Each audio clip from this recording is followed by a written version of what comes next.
परम पूज्य गुरुदेव परम वंदनीय माता जी सूक्ष्म रूप से विद्यमान हैं। दोस्तों नमन करता हूँ, मानव मात्र को प्रणाम करता हूँ। और आदि शक्ति माँ गायत्री जो 84 लाख प्रकार के जीव शरीरों में सतत प्रतिपल विद्यमान जीवन रूप में जो अवस्थित है, वो आदि शक्ति माँ गायत्री, जिसकी वजह से संपूर्ण ब्रह्मांड में ये जीवन की हलचलें हिलोरे ले रही हैं। ऐसी आदि शक्ति माँ गायत्री और मानव का विशेष संबंध है। दोस्तों आदि शक्ति माँ गायत्री परम पूज्य गुरुदेव ने हमें समझाया है। गे प्लस त्री तो गायत्री। गे बोलते हैं प्राण को, त्री बोलते हैं धारण करने को। तो प्राणों को धारण करने वाला कोई भी जीव होगा वो गायत्री में है। ऑलरेडी माँ गायत्री उस प्राणी में प्राण स्वरूप से उपस्थित हैं। इस वजह से संपूर्ण संसार में जो भी मानव तो सभी 7 अरब लोग है ही हैं। 7 अरब मानवों के अतिरिक्त जितनी भी जीवों की प्रजातियां हैं उन सभी को प्राणी कहा जाता है। और प्राणियों में प्राण एक समान है और संपूर्ण प्राणियों में जो जीवन है वो उसको प्राप्त करने वाला जो एक तत्व है वो सभी संपूर्ण प्रकार के जीव प्रजातियों में एक ही परमात्मा का परमंश एक आत्मा है। ये 84 लाख प्रकार के जो जीव शरीर दिखाई देते हैं इन सभी में एक ही परमात्मा का अंश आत्मा है और वही आत्मा संपूर्ण मानव प्रजाति में एक ही परमात्मा है। ये हमारा वेद व्यक्त करता है। दोस्तों ये विचार वेद प्रस्तुत करता है। और आज हम उस काल से बोल रहे हैं जहाँ 2024 का ये वर्ष चल रहा है और परम पूज्य गुरुदेव के युग परिवर्तन काल की संभवतः वो अंतिम परिणतियों का जो लेखा जोखा संपन्न होने जा रहा है, उस काल में हम आज पहुँचे हैं। और अभी हमारा सौभाग्य बहुत बड़ा ये रहा कि अभी अश्वमेघ यज्ञ बम्बई में गायत्री परिवार की तरफ से संपूर्ण संसार के सूक्ष्म वातावरण के परिशोधन के लिए परम पूज्य गुरुदेव परम वंदनीय माता जी के सूक्ष्म संरक्षण में संपूर्ण देव सत्ताओं ऋषि सत्ताओं के सानिध्य में एक आमूल चूल हलचलें सूक्ष्म जगत में पैदा कर दी गई हैं। परम पूज्य गुरुदेव ने एक वाक्य आप और हम सभी को अच्छी तरह ज्ञात होगा। दोस्तों तो ऐसी वो आदि शक्ति माँ गायत्री जो हमें सदमार्ग की ओर हमें प्रवृत्त रखे, हमें सदमार्ग की ओर हमारी गति बनाए रखे और सदमार्ग पर हमें चलने का साहस बराबर प्रदान करती रहे। आदि शक्ति माँ गायत्री का हम एक बार आवाहन करेंगे। कमर सीधी कर लें सब लोग।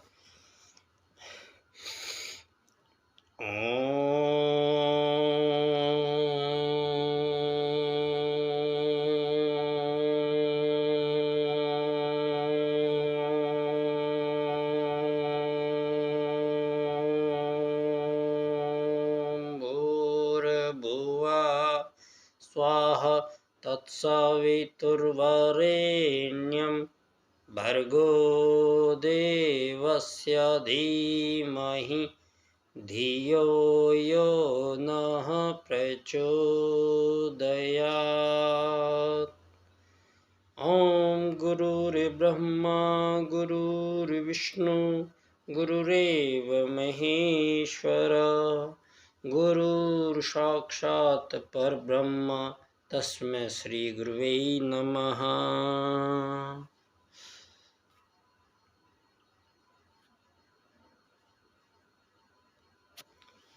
परम पूज्य गुरुदेव, परम वंदनीय माता जी सूक्ष्म रूप से विद्यमान हैं। दोस्तों आज हम उस समय में बात कर रहे हैं जब कुछ पिछले दिनों में विश्व की घटनाओं में बड़े अद्भुत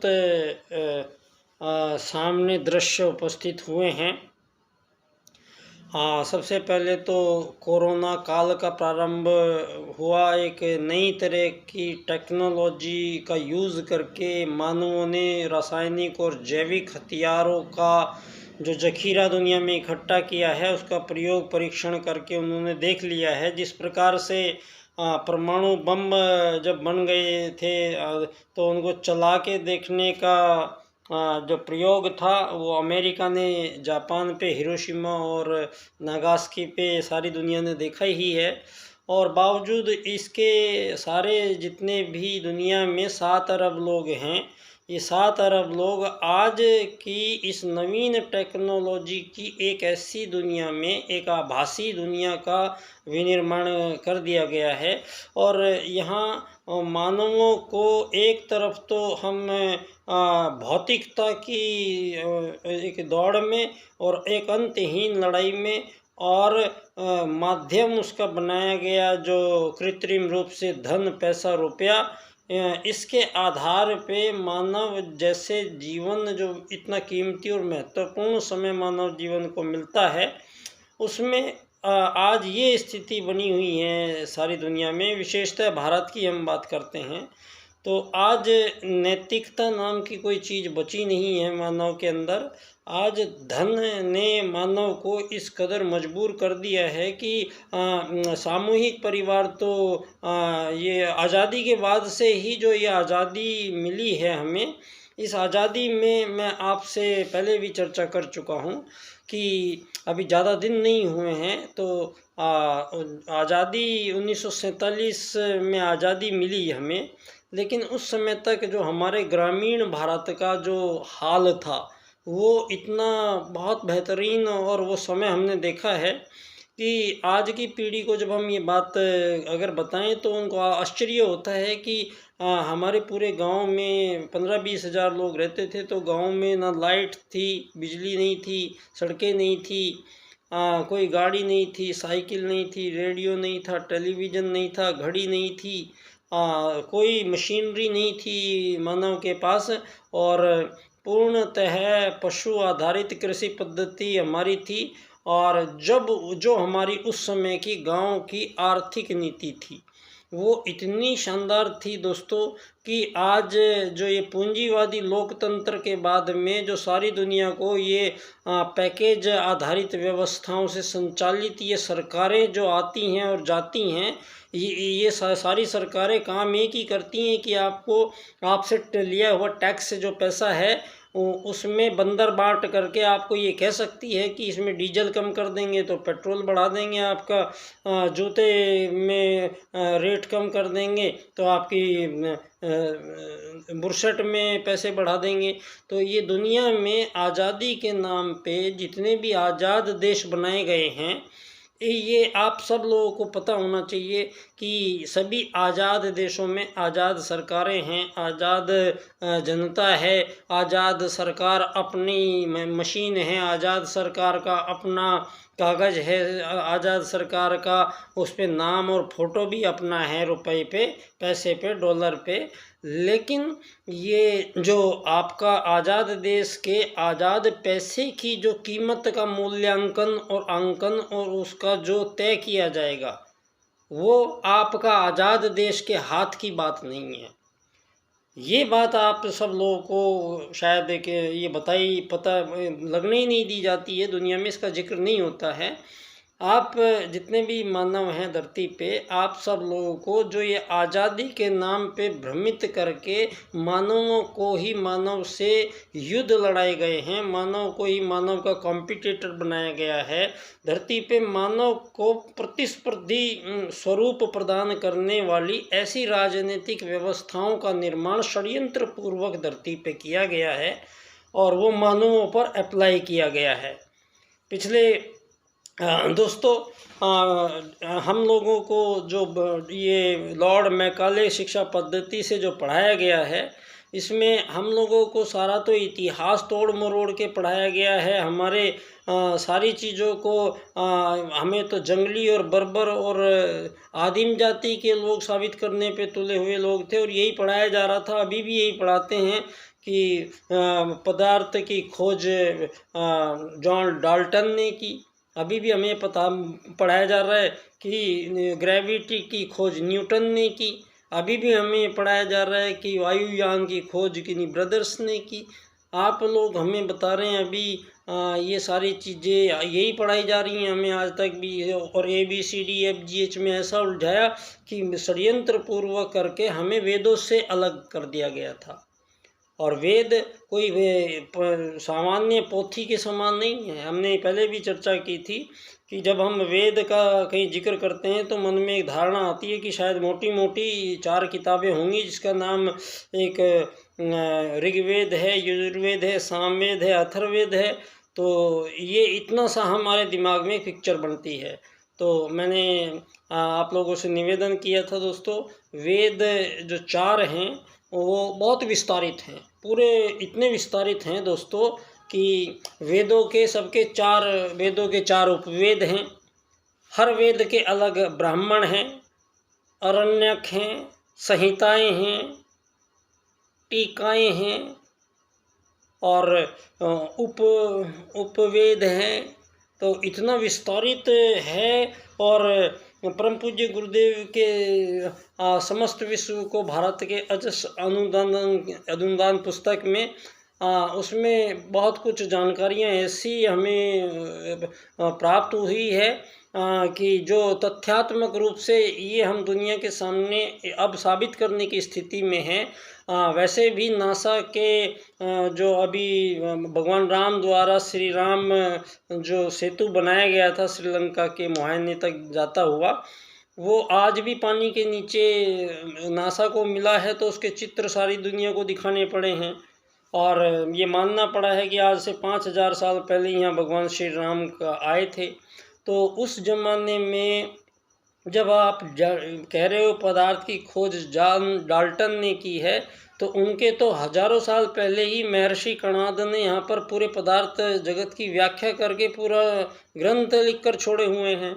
यहाँ आर्यभट्ट का बताया हुआ अंक गणित, बीज गणित, ये गणित शून्य का आविष्कार, ये सारा रेखा गणित, ये सारा गणित जो सारा संसार आज भी यूज कर, यूनान की सभ्यता भी हमारे ही गणित से अपने सॉल्यूशन आज तक ढूंढ रही है। सारा संसार उन्हीं के सूत्रों से गणित को ढूंढ रहा है। और आर्यभट्ट ने ये बात पहले ही कह दी थी कि न्यूटन अभी कह रहे हैं, वो तो उन्होंने बहुत हजारों साल बात पहले ही कह दी थी आर्यभट्ट ने कि धरती बिना किसी बल के अपनी एक स्थिति पे घूम रही है। तो दोस्तों, यहाँ ये जो जितने भी तथ्य थे, अब ये तो बात साबित होती है कि मानव को जो आज का ज्ञान विज्ञान सारी दुनिया में जो दिया जा रहा है, इसको अपडेट करना पड़ेगा। क्यों? क्योंकि अब हम 5000 साल पहले जो भगवान श्री राम यहाँ धरती पे थे, उस समय देव स्थितियाँ थी, वो राम राज्य की स्थापना थी। तो वो राम राज्य में क्या हमें करना पड़ेगा, सवाल ये है। आज सारे दुनिया में वैसे भी भारत सनातन काल से ही विश्व गुरु है। और ये तथ्यात्मक रूप से ये सिद्ध होता है धरती पे। संपूर्ण प्रकार की जो पुरातत्व खोदें हैं, पुरातत्व खोदों के परिणाम स्वरूप जो भी निष्कर्ष निकल के आए हैं, जितने भी संसार भर के मनीषी हैं, जितने भी संसार भर के इतिहासवेता हैं, उन सब ने एक स्वर से ये सारी दुनिया मान रही है कि धरती पे पहले मानव का आगमन जो है, वो धरती पे पहला मानव जो आया पैदा हुआ, उसका नाम था मनु। इस बात को जर्मनी वाले मेनस कहते हैं, अंग्रेजी में इसको मैन कहते हैं, हिंदी में इसको मानव कहते हैं।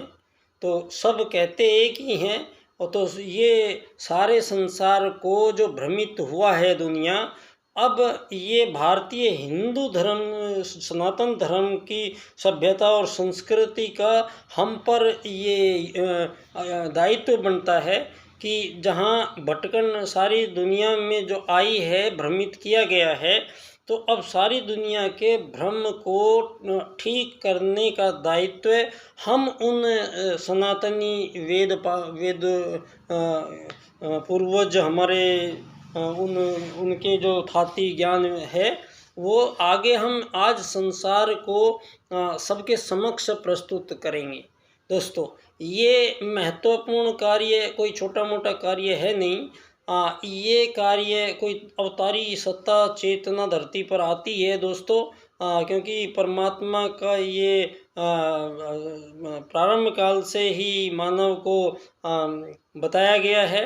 यदा यदा ही धर्मस्य, जब भी धरती पर धर्म की स्थिति कमज़ोर पड़ेगी, अधर्म हावी होगा, तब वो मानव शरीर लेके परमात्मा स्वयं धरती पर पहले अवतारों के रूप में जन्म लेता है। दोस्तों, 9 अवतार के रूप में आज से पहले यहाँ पर परमात्मा आ चुके हैं, और 10वें अवतार के रूप में परम पूज्य गुरुदेव वो स्वयं महाकाल यहाँ धरती पर अवतरित होकर और अपने संपूर्ण युग को परिवर्तन करने की संपूर्ण योजना बनाकर 3400 किताबें लिखकर विशाल एक अखिल विश्व गायत्री परिवार, इसका मतलब होता है सारे संसार के संपूर्ण प्राणियों का एक परिवार बनेगा सारी धरती पे। गुरुजी ने ये पहले ही कह दिया था कि सारी दुनिया को एक ही धुरी पे इकट्ठा होना होगा, सारी दुनिया का धर्म एक होगा, सारी दुनिया की शिक्षा एक होगी, सारी दुनिया का धन भी एक ही होगा, और सारी दुनिया में मानव जो है आत्मत सर्वभूतेषु वसुदैव कुटुंबकम के सिद्धांत से ही मानव जाति को 84 लाख प्रकार के जीव जंतु हजार लाखों सालों से इन्हीं 2 सूत्रों से सुसंचालित होकर आज तक अपने अस्तित्व को बराबर बनाए हुए मानव के साथ जी रहे हैं। तो मानव को जो भी त्रुटियां हुई हैं, चाहे ये अब 1000 साल से करते आ रहे हैं, तो युग परिवर्तन में क्या होता है, युग मतलब होता है कि ऐसी कुछ गलतियां जो पीढ़ी दर पीढ़ी दर पीढ़ी दर पीढ़ी दर मानव करते चले आए हैं, और वो एक सर्किल बनता चला गया है। और ये मान्यता बन गई है दुनिया में कि शायद धनवान और गरीब बनाना भगवान के हाथ में है।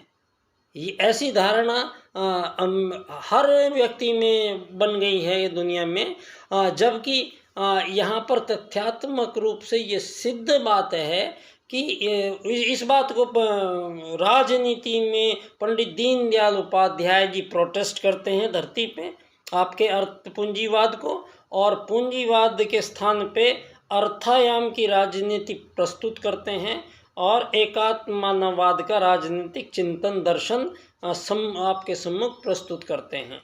दोस्तों, तो ये जो 1000 साल की गलतियां जो मानवों ने की है, उन 1000 साल की गलतियों का संपूर्ण निवारण निराकरण करने का जो पराक्रम उपक्रम इस समय संसार में अखिल विश्व गायत्री परिवार के माध्यम से चल रहा है, ये अपना अति विस्तारित रूप अब और सूक्ष्म रूप से ये लेने जा रहा है।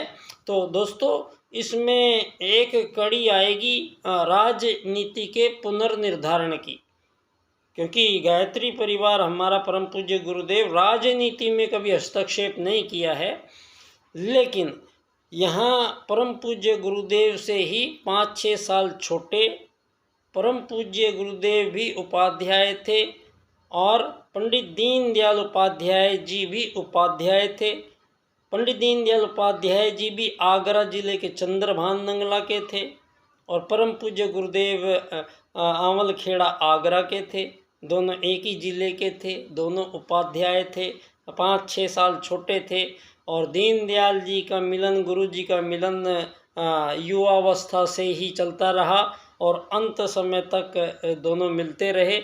और परम पूज्य गुरुदेव से ही सारी चर्चाएं करने के बाद में पंडित दीनदयाल उपाध्याय जी विश्व में एक ऐसे राजनेता भारत में पैदा हुए जो धरती पर प्रथम राजनीति स्थापित करने वाले धरती के प्रथम पुरुष व धरती के प्रथम राजा मनु, जिन्होंने एक ऐसा श्रेष्ठ राजनीतिक दर्शन विश्व को प्रस्तुत किया था जो हजारों साल तक यहाँ पर मानव को देवतुल्य जीवन प्रदान करता रहा। और बाद में फिर बाद में हमारे ही लोगों की त्रुटियां थी, जातियां बना डाली दुनिया ने, जबकि हमारा जो जातियां हैं वो कर्म थे, कर्म क्षेत्र थे। ये बात हजारों बात हम मंत्रों से सिद्ध कर चुके हैं। वेदों में साफ साफ शब्दों में लिखा हुआ है कि जाति सिर्फ एक ही है और वो है धरती पे आर्य जाति। मनु महाराज का जो आगमन है वो उत्तराखंड के नीचे के क्षेत्र में वनों को काटकर वहाँ पर जो बस्ती बसाई गई थी, वही लोग सर्वश्रेष्ठ लोग आए थे धरती पे पहले सतयुग के माध्यम से, और जो धरती पर पहली मानव बस्ती उन्होंने बसाई, और उन्होंने जो उनका जो जीवन दर्शन था वो लोग आर्य थे। तो आर्य ही धरती पे पहले मानव थे। अब आर्यों में से ही जो लोग आर्यों के अनुरूप जीवन यापन नहीं किया और राजसिक और तामसिक वृत्तियों के कारण जब वो श्रेष्ठता से हटते तो यहाँ से आर्यों ने अपने क्षेत्र से उनको बाहर देश निकाला दे दिया।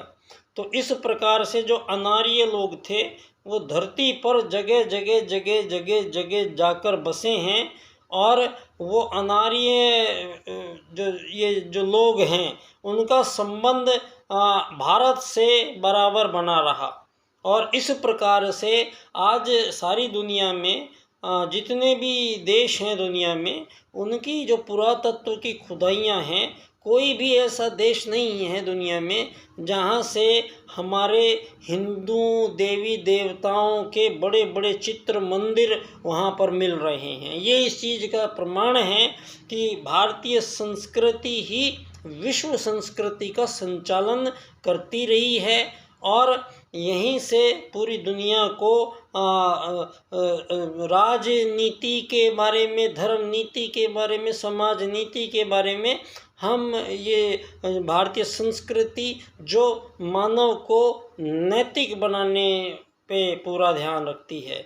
नैतिक मानव ही भारतीय संस्कृति का अंग होने का प्रथम सूत्र है। और आज हम लोगों पर ये आर्थिक लोकतंत्रवाद के माध्यम से, पूंजीवाद के माध्यम से आज सारी दुनिया को धन आधारित जीवन पद्धति में घसीट के लाने के कारण सारे मानवों का संपूर्ण जीवन का केंद्र बिंदु 24 घंटे धन की प्राप्ति हो गया है। और उधर ये धन की प्राप्ति का कोई भी मार्ग निर्धारित नहीं है। चाहे आप इसको सारा दिन धूप में काम करो, चाहे आप एसी में बैठ के काम करो, चाहे आप चोरी करो, डकैती डालो, चाहे आप किसी को लूट मार करो, किसी का अपहरण करो, लेकिन पैसे ले आओ तो सब कुछ आपका है। तो ये दोष धन आधारित जीवन पद्धति का ही सारा का सारा दोष है, जिसके कारण सारे देशों में मानवों के जो परिवार हैं, जब उन परिवारों में विखंडन टूटन आएगी, जब सारी मानव जाति एक दूसरे से छल कपट करेगी, झूठ बोलेगी, जब एक दूसरे के व्यवहार बिगड़े हुए होंगे, तो सारे समाज और सारी दुनिया के मानवों को जीवन का आनंद भी नहीं मिलेगा। और उनको भ्रमित ऐसा किया कि मजबूरीवश आज सारी दुनिया में सबसे ज़्यादा अत्याचार महिलाओं के साथ हुआ है। उनको केवल भोग का ही एक रूप मान लिया गया है और एक अन्य था। आज उनके ऊपर इतने अत्याचार दुनिया में बढ़ते चले जा रहे हैं। क्यों?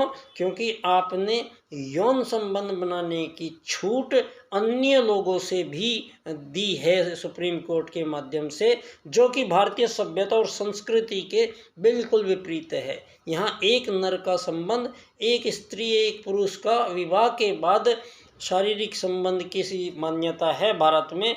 इसके अलावा ना ही पुरुष ना ही महिला अन्य किसी से संपर्क बनाने को यहाँ व्याभिचार कहते हैं। और ये व्याभिचार शब्द आपने कोर्ट से जो हटवाया है भारत में, ये दोबारा आपको सब इन चीज़ों पर चिंतन हमें करना है। यहाँ ये युग परिवर्तन है, इसमें हमारी साधना भी साथ चलेगी, इसमें हमारा विरोध भी साथ चलेगा। और परम पूज्य गुरुदेव ने स्पष्ट कहा हुआ है कि उल्टे को उलट कर सीधा करना है।